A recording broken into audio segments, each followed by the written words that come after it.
lesson is titled First Test Reflection, but we're going to start out talking about mastery learning. Math 97 is a mastery learning course, and a lot of times students don't understand what that means, and they get frustrated when they have to retake tests and when they're held to a standard of 80%, because that's not typical. Typically, you can get a 70% and pass a class. I wanted to start out with a TED Talk by Sal Khan that talks about what mastery learning is. I'm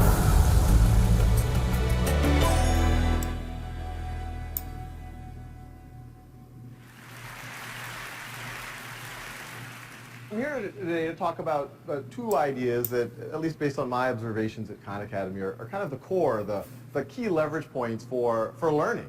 And it's the idea of mastery and the idea of mindset. And I saw this in the early days when I was working with my cousins. A lot of them were having trouble with math at first because they had all these gaps accumulated in their learning. And because of that, at some point they got to an algebra class and they might have been a little bit shaky on some of the pre-algebra. And because of that, they thought they didn't have the math gene, or they'd get to a calculus class and they'd be a little bit shaky on the algebra. I saw in the early days when I was uploading up some of those videos on YouTube, and I realized that people who are not my cousins were watching. And you know, at first those comments were just simple thank yous, and I thought that was a pretty big deal. I don't know how much time y'all spend on YouTube. Most of the comments are not thank you. They're a little edgier than that. But then the comments got a little bit more intense. Student after student saying that they had grown up not liking math. It was getting difficult as they got into more advanced math topics. By the time they got to algebra, they had so many gaps in their knowledge that they just couldn't engage with it. And they thought that they didn't have the math gene. But when they were a little bit older, they took a little bit of agency and they decided to engage. They found resources like Khan Academy, and they were able to fill in those gaps and master those concepts, and that reinforced their mindset that it wasn't fixed, that they actually were capable of learning mathematics. And in a lot of ways, this is how you would master a lot of things in life. It's the way that you would learn a martial art. In a martial art, you would practice the white belt skills as long as necessary, and only when you've mastered it, you would move on to become a yellow belt. It's the way that you would learn a musical instrument. You practice the basic piece over and over again, and only when you've mastered it, you go on to the more advanced one. But what we point out, this is not the way that a traditional academic model is structured, the type of academic model that most of us grew up in. In a traditional academic model, we group students together, usually by age and around middle school age and perceived ability, and we shepherd them all together at the same pace. And what typically happens, let's say we're in a middle school pre-algebra class and the current unit is on exponents. The teacher will give a lecture on exponents, then we'll go home, do some homework. The next morning we'll review the homework, then we'll get another lecture, homework. That'll continue for about 2 or 3 weeks, and then we get a test. And on that test, maybe I get a 75%, maybe you get a 90%, maybe you get a 95%. And even though that test has identified gaps in our knowledge, I didn't know 25% of the material. Even the A student, what was the 5% they didn't know? Even though we've identified those gaps, the whole class will then move on to the next subject. Probably a more advanced subject that's going to build on those gaps. It might be logarithms or negative exponents. And that process continues. And you immediately start to realize how strange this is. I didn't know 25% of the more foundational thing, and now I'm being pushed to the more advanced thing. And this will continue for months, and it'll continue for years, all the way to at some point I might be in an algebra class or a trigonometry class, and I hit a wall. And it's not because algebra is fundamentally difficult or because the student isn't bright. It's because I'm seeing an equation and they're dealing with exponents, and that 30% that I didn't know is showing up. And then I start to disengage. And to appreciate how absurd that is, imagine if we did other things in our life that way. Say home building. So we bring in the contractor, say, told we have 2 weeks to build a foundation, do what you can. So they do what they can. Maybe it rains, maybe some of the supplies don't show up, and 2 weeks later the inspector comes, looks around, says, okay, the concrete's still wet right over there, that part's not quite up to code, I'll give it an 80%. Say, great, that's a C, let's build the first floor. Same thing. We have 2 weeks, do what you can, inspector shows up in 2 weeks, it's a 75%. Great, that's a D plus. Second floor, third floor, and all of a sudden while you're building the third floor, that whole structure collapses. And if your reaction to that is the reaction that you typically have in education, or that a lot of folks have in education, you might say maybe we had a bad contractor, or maybe we needed better inspection or more frequent inspection. But what was really broken was the process. We were artificially constraining how long we had to do something, pretty much ensuring a variable outcome. And we took the trouble of inspecting and identifying those gaps, but then we built right on top of it. So the idea of mastery learning is to do the exact opposite. Instead of artificially constraining when and how long, fixing when and how long you work on something, pretty much ensuring that variable outcome, the A, B, C, D, F, and do it the other way around. What's variable is when and how long a student actually has to work on something, and what's fixed is that they actually master the material. And it's important to realize that not only will this make the student learn their exponents better, but it will reinforce the right mindset muscles. It makes them realize that if you got 20% wrong on something, it doesn't mean that you have a C branded in your DNA somehow. It means that you should just keep working on it. You should have grit. You should have perseverance. You should take agency over your learning.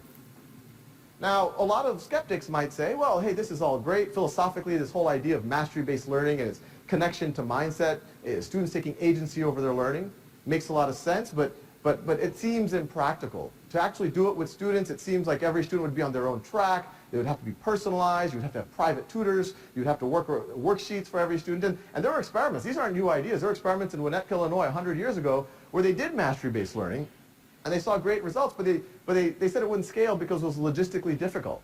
And that the teacher had to give different worksheets to every student, give on-demand assessments.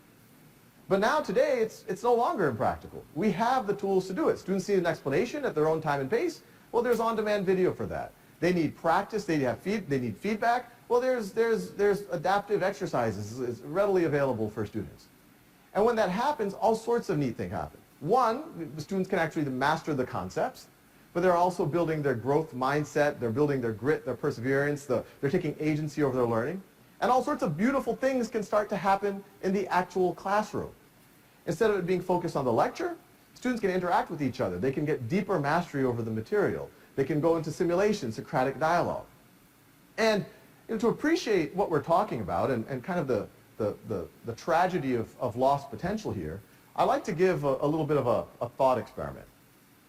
If we were to go 400 years into the past to Western Europe, which even then was one of the more literate parts of the planet, you would see that about 15% of the population knew how to read. And I suspect that if you ask someone who did know how to read, say a member of the clergy, what percentage of the population do you think is even capable of reading? And they might say, well, with a great education system, maybe 20 or 30%. But if you fast forward to today, we know that prediction would have been wildly pessimistic, that it's pretty close to 100% of the population is capable of reading. But if I were to ask you a similar question, what percentage of the population do you think is capable of truly mastering calculus, or understanding organic chemistry, or being able to contribute to cancer research? A lot of y'all might say, well, with a great education system, maybe 20, 30%. But what if that estimate is just based on your own experience in a non-mastery framework, your own experience with yourself or observing your peers, where you're being pushed at this set pace through classes, accumulating all these gaps. Even when you got the A, that 95%, what was that 5% that you missed? And it keeps accumulating all the way that you get to a more advanced class, and all of a sudden you hit a wall and you say, oh, I'm not meant to be a cancer researcher. I'm not meant to be a physicist. I'm not meant to be a mathematician. And I suspect that actually is the case, but if you were allowed to be operating in a mastery framework, if you were allowed to really take agency over your learning, and when you get something wrong, embrace it, view that failure as a moment of learning, that number of the percent that could really master calculus or understand organic chemistry is actually a lot closer to 100%. So I love the concept of mastery learning, and I wish that we were able to do it fully. But as you know, our college is set up on a semester basis, and courses last a semester. So in terms of having all the time you really need to master the content, is taking more time in each week, which means to really master the content, you need to put in a lot of time. Some people less because they don't have as many holes in their knowledge, but some of you know that you came in with very little background information, and it's going to take a lot of time to fill in those gaps. It may take time and struggle, but you can be good at math. So back to mastery. I think you could tell that he was getting across that mastery has a different focus. It's really about learning for the long term, not just learning for the test. The reason you have some gaps in your knowledge is that throughout your education, you probably have been taught to learn what you need to for the test. Once the test is gone, you sort of forget about it. So you didn't really master it. You learned it long enough, kept it in your brain long enough to be able to get through a test. That gets down to, in math in particular, it's about understanding, not just memorizing. There are so many things to memorize, like with integers, how many different sets of rules there are if you're adding together two positives, if you're adding together two negatives, if one's positives and one's negative, and which one's bigger. And then that's different than subtracting, which is different than multiplying and dividing. And there's just a ton of rules. If you're good at memorizing rules, maybe you can do that. A lot of people need to really understand it. And for the long term, when you haven't done it for a while and then you come back and oh yeah, I remember there was something about two negatives make a positive. So you use that in adding when it doesn't really apply to adding, it applies to multiplying. You really need to understand it. So mastery learning focuses on the long term, focuses on understanding, not just memorizing, and focuses on the process of learning. Part of what the first part of this semester is about is you figuring out how you learn. Because if you're in a textbook class, things are taught differently than if you're in an ALEKS class. And whatever class you're in, you kind of get what you get. And every instructor instructs differently, and you kind of get what you get. But you can choose, and Sal Khan was talking about agency. That means you, as a student, taking charge of your own learning. If your teacher doesn't teach the way that works for you, then you need to find resources outside of that classroom, or speak up and ask the teacher to clarify something. You need to take charge of it. I had one student tell me that she learned best by writing, so she basically copied the textbook. She took notes that were so detailed she might as well just copied it word for word, but she learned it.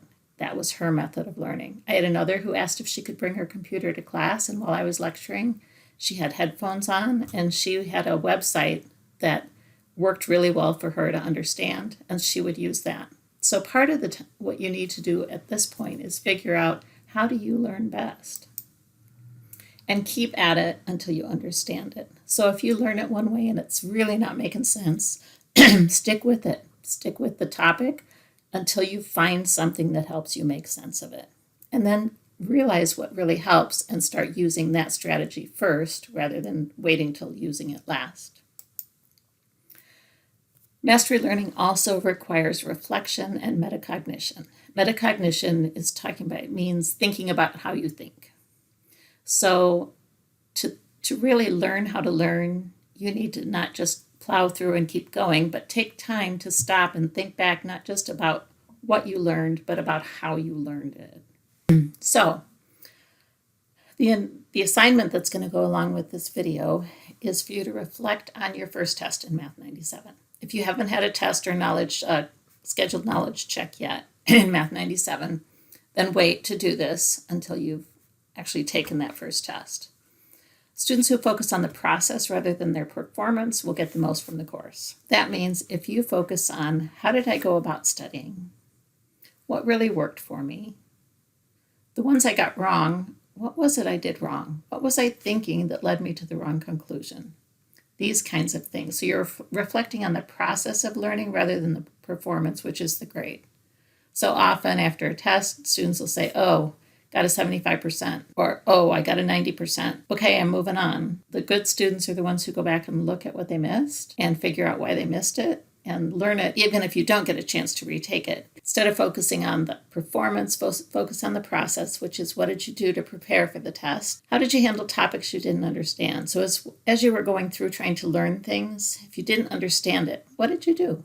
Going into the test, were there things you knew you did not understand, and what were they? Then after the test, look at the problems you missed and see if you can analyze your mistakes. Can you tell where or why you made each mistake? Then look at what might help you to make less mistakes next time. If you didn't make any mistakes, What about your preparation do you want to be sure to do again?